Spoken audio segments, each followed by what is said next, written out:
Այսօր մի ամբողջ Ղարաբաղ կորցրեցինք, հասարակությունը մեծ իմաստով կուլ տվեց դա։ Մեծ իմաստով հաշտվեց այդ մտքի հետ։ Սա ես ուրիշ օրինակներ չեմ ուզում նպերեմ։ Հիմա տեսեք, ինչն է պատճառը, ինչու։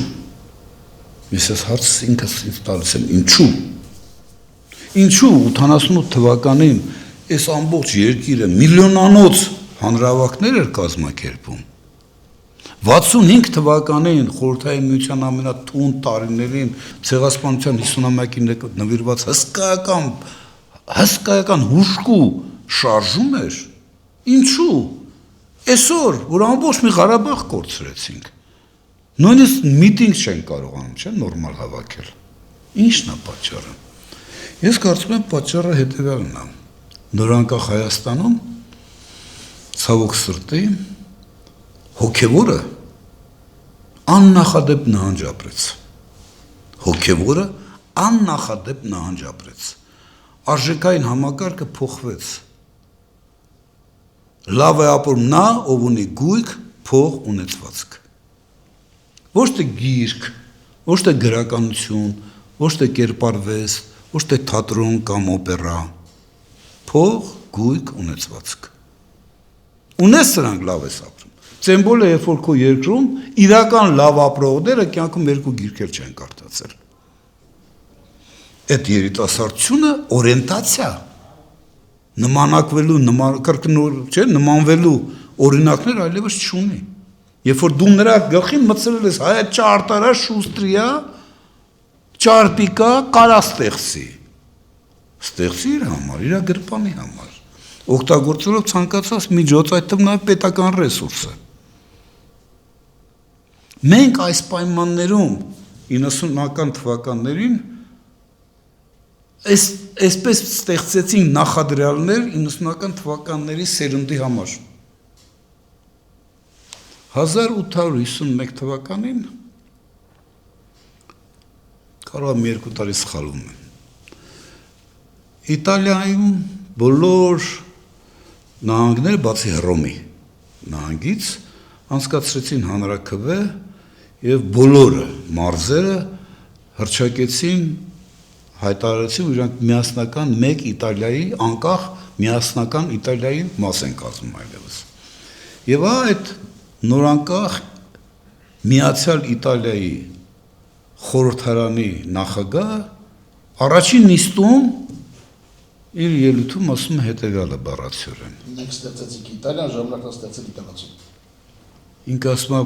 սերունդների իտալացի ժողովրդի բազում սերունդների արյան գնով այլևս Իտալիան միացյալ է եւ անկախ։ Այժմ ժամանակն է ստեղծել այդ Իտալիայի քաղաքացուն։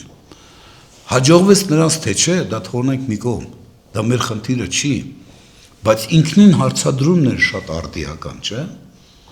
Հիմա հարց 90-ական թվականներին մեզնից որևէ մեկը մտածում էր անկախ Հայաստանի քաղաքացու մասին։ Ես մի հոգու գիտեմ, Աղասի Այվազյան։ Ուրիշ ոչ մեկին չեմ իմանում, ցավոք։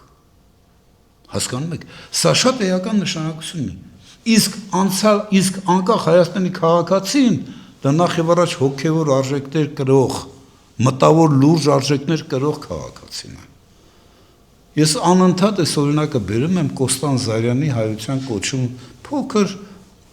ստեղծագործությունը, որտեղ ինքը ասում է Հայաստանը դա դավանանքի, հավատքի երկիր է։ Մասի սարը դրա աղբյուրն է, տնտեսապես ոչինչ իրանից չներկայացնող, շատերը չեն իմանում, որ Մասիսից նույնիսկ մի հատ արվակ սկիզբ չի առնում։ Բայց մեր ամբողջ հավատքի, դավանանքի եւ խորհրդանիշն է, եւ հոգեվոր աղբյուրը։ Կոստան Զարյանի խոսքերն են, եթե Հայաստանը չգիտակցի, որ ինքը նախ եւ առաջ հոգեվոր պրոյեկտ է, ապա նա կդառնա արևմուտքի շուկայի սովորական խանութպան, իսկ այդպիսի խանութպաններ լիքն են այնտեղ։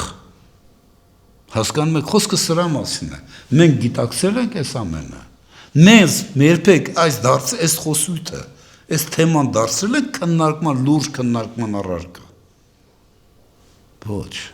Դրա համար այսօր մեր ժողովուրդը, մեր երիտասարդը մտածում է վիվարոյին ստավկե կանի, չէ, այստեղ ինչ փող դնեն, դեղ ինչ, որտեվ կարճ ճանապարհով առանց ջանք գործադրելու, առանց գիտելիքի կարելի է հանկարծակի բախտս բերի, ես էլ փող ունենամ։ Ես էլ դառնա, չի հասկանում, որ այդ փող ունեցած ոնց եկավ, ունեցա գնալու է։ Լավ ապրելու համար գիտելիք է պետք։ Բայց մենակ չեն հասկանում, չէ՞ այդքանը։ Արդյունքում մենք ունենք այս անտարբերության մթնոլորտը։ Ինչ որ մեկը հարձակվում է մեր սեփական, մեր հայ առաքելական սուրբ եկեղեցու վրա, հանրության մի հատված, ասես կրավորական տեսքով։ Էլ չեմ ասում, որ շատերը կամ ոմանք նույնիսկ պատժակցում են, չէ՞։ Մտածում են ինչ օգուտ կա։ Հասկանում ես, սա է հարցը։ Մեզանում մենք հոգևոր առումով ցամքվել ենք։ Իսկ այդպիսի մարդը, որը չունի հոգևոր արժեքներ, չունի հոգևորի սնունդի կարիք, այդպիսի մարդը ամեն ինչը կարա կորցնի։ Հիմա ես մի հատ զրույց ներկայացնեմ իմ եւ Աղասի Այվազյանի, մենք շատ մտերիմներ չենք եղել իդեպ, բայց երբեմն ես օգտվում եի առիթից, կապնում եմ ու ինչ որ նստում ենք սուրճ ենք խմում։ Մի առիթով ես իրան այսպեսի մի բան ասեցի, ասի, հարբետ ասի, նայեք ասի, տեսեք, մեր շրջապատում բավականին մեծ քանակությամբ դիպլոմավոր իրավաբաններ, տնտեսագետներ, ինչ ասես ունենք, էլի, բայց մտավորականության հոտ չի գալիս։ Պատասխանը գիտես ապշեցուցիչ էր։ Ասեց Խոսրով 20 թվականին, 920 թվականին, ասում էր, մենք չենք ունեցել մեր հայ քաղկենին, մեր քաղկենն եղել է Թիվլիզա հայը, Բաքվա հայը, Պոլիս, Բաքվա։ հա, մենք Հայաստանի, Երևանի քաղկենը չենք ունեցել։ Ասում, այս 70 տարվա ընթացքում հազիվ ձևավորել ենք մեր քաղկենին։ Հիմա ժամանակն է անկախության շրջանը, որ այդ քաղկենին դառնա մտավորական։ Մենք դա չենք արել։ Հասկանում ես։ Դրա համար չունենք այդ մտավորականությունը։ Ցավոք սրտի։ Չունենք։ Խորհրդային տարիներին ավելի շատ էր մտավորականության ազդեցությունը եւ նաեւ սեփական պատասխանատվության գիտակցումը, քան այսօր։ 66 թվականի գրողների միության համագումարում Սևակի ելույթը դրա տիպիկ օրինակն է։ Սա իրողություն է։ Հասկանում եք, քո